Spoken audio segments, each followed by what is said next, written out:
is advised.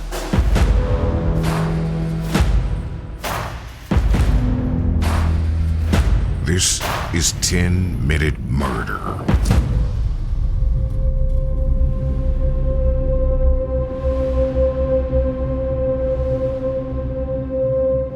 The concept of nature versus nurture is one that has been debated for years.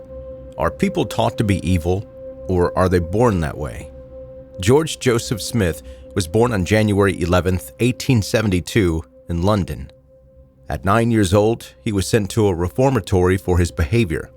After his release from the reformatory, he was in and out of prison during his adolescent years for theft and larceny. In 1898, Smith married Catherine Thornhill, and his marriage to Catherine was his only legal marriage, despite the fact that he would go on to marry many, many more women. Smith talked Catherine into working as a maid for wealthy families and stealing just enough so that her employers wouldn't notice anything was missing. They managed to make their scheme work for a few months before she was caught. She served 12 months for her crimes, but didn't take the fall alone. She turned in her husband as her accomplice and the mastermind. He spent 2 years in prison and was released in 1901. After Catherine was released, she moved to Canada. However, there was a stint of time between when Catherine was arrested and Smith was imprisoned. During that time, Smith met a new woman. In 1899, he used a fake name and married a woman that he met in London, although her name is not on the records. Even though he spent 2 years in prison, that wife waited for him to be released. Upon his release, he returned to her. Unfortunately, he only went back long enough to clear out her bank accounts and then disappeared from her life. The next phase of his criminal career started. In June of 1908, Smith married a wealthy widow named Florence Wilson under another alias. After gaining Florence's trust, he cleared out her savings and disappeared. By July of 1908, he had already found his next bride. He married Edith Pegler and actually used his real name this time. Although he seemed to be happy with Edith, Smith relied on the system that he'd created for income. So in October of 1909, using the name George Rose, he married Sarah Freeman. 6 days after getting married, he stole all of Sarah's money and returned to Edith. Smith took another trip without Edith in August of 1910, and he used the name Henry Williams to marry Beatrice, or Bessie, Mundy. Bessie had a rather large trust, but she couldn't access it. Smith took what he could from her bank accounts and returned, once again, to Edith. Together, they bought an antique business. Not only did it provide some legal income, but it gave Smith a legitimate explanation for his frequent trips. He would tell Edith that he needed to travel around the world to make business deals with other antique dealers.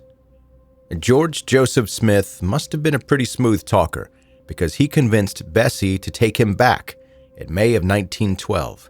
And not only did she take him back, but she had created a will making him the sole beneficiary. She was worth, in today's dollars, about $180,000. She created that will on July 8th. Smith bought a bathtub for their place on July 9th and had it installed. Then on July 13th, Bessie died while taking a bath in that bathtub. Quick to recover from the loss of that wife, Smith married Alice Burnham in 1913. Maybe receiving the money from the will after Bessie's death made him realize that there was a faster way to make a lot more money. Shortly after his marriage to Alice, he took out a life insurance policy on her. 2 months after the policy was signed, Alice died while taking a bath. Smith cashed in on the policy, which was the equivalent of $45,000 today. Not one to be alone for very long, Smith used the name John Lloyd and married Margaret Elizabeth Lofty in 1914.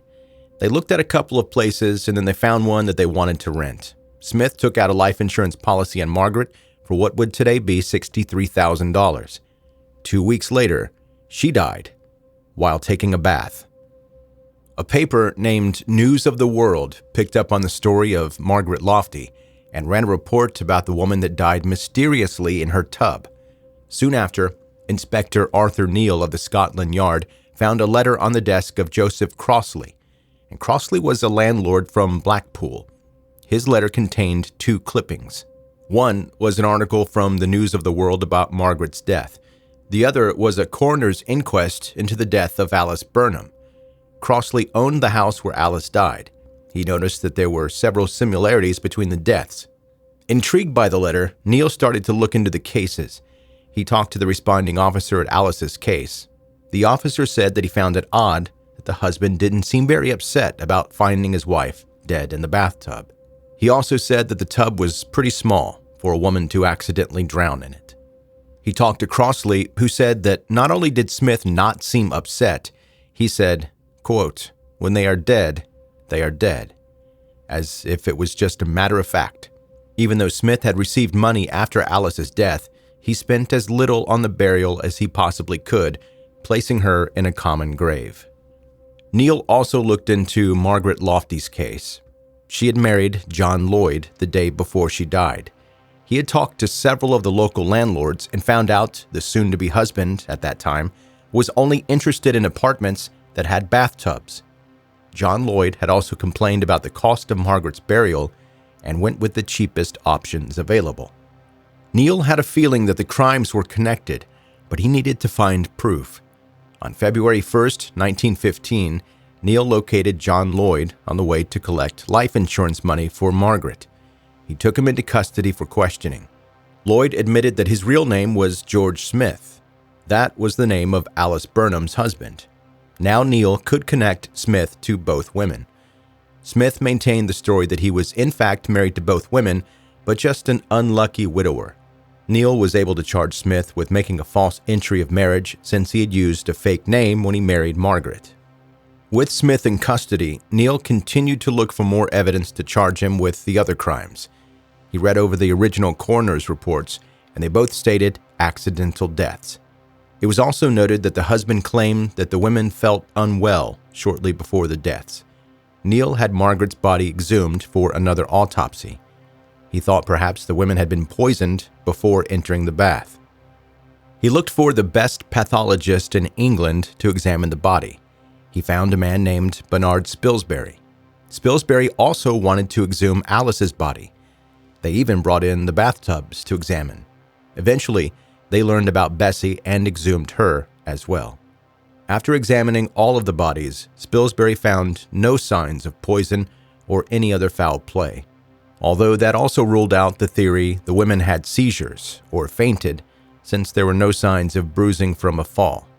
Spilsbury developed the theory that Smith would grab the women's ankles and yank them under so fast that the water would flood their mouths and nostrils.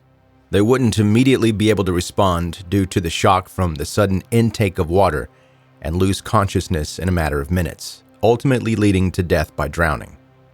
To prove Spilsbury's theory was possible, Neil had a female swimmer come in and lay in one of the bathtubs. He tested the theory by yanking her ankles and pulling her under. Within minutes, there was no movement, and she appeared to be unconscious.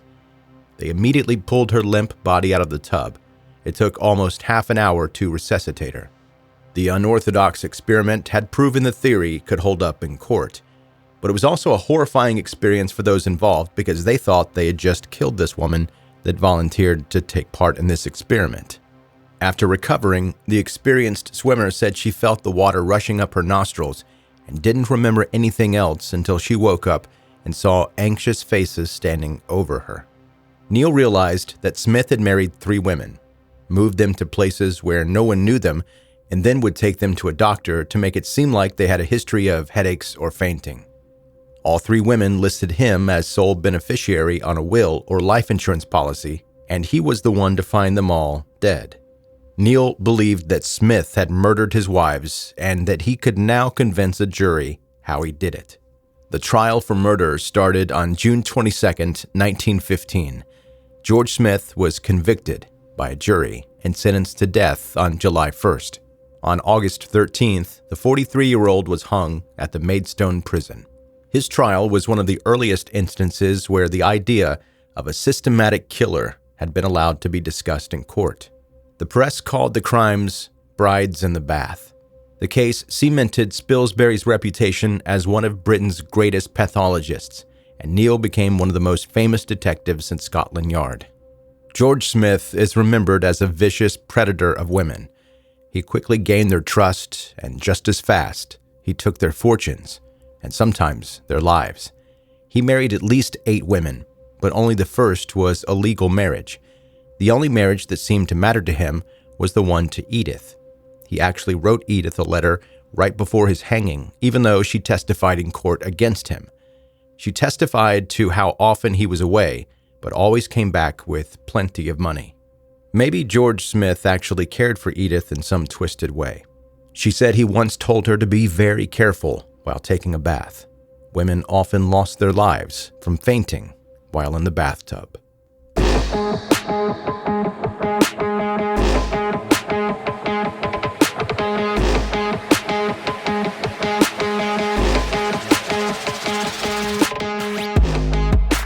That is 10-Minute Murder for today. Brief and bingeable true crime.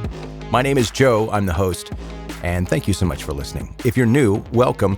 Make sure you subscribe before you go, and also connect with 10-Minute Murder on social media. Facebook, Instagram, TikTok, Twitter. I say Twitter. It's not called Twitter now. Whatever it's called, you can follow there if you want, but I don't really do anything active over there. It's just stuff that gets pushed from the other social media accounts. So if you're trying to reach me and you're trying to do it through Twitter, I got bad news for you. I'm not seeing that. The main ones to follow are Facebook, Instagram, and TikTok. And speaking of TikTok, that's where the place where you can watch my newest favorite thing on the internet. Videos of people going to these restaurants where the whole concept is to be rude to the customers, like they roast the heck out of you. Dick's Last Resort is one of them, and then there's another one named Karen's Diner. And I've been to Dick's Last Resort once, and it was something.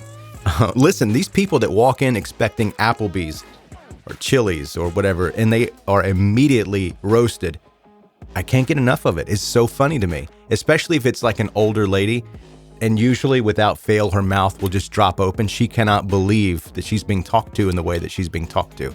And they get like straws thrown at them or paper towels. It is the funniest thing to me. I can't get enough of it. And if you're thinking right now, it might be kind of funny to take Meemaw to the Dick's Last Resort without her knowing what it is and record the react. Yes, do that. Please do that. There aren't enough of them on the internet. I need to see more. I think I've watched every one that exists. So please, we need more of those videos. All right, that's going to do it. That is your episode for today. Thank you so much for listening to 10-Minute Murder.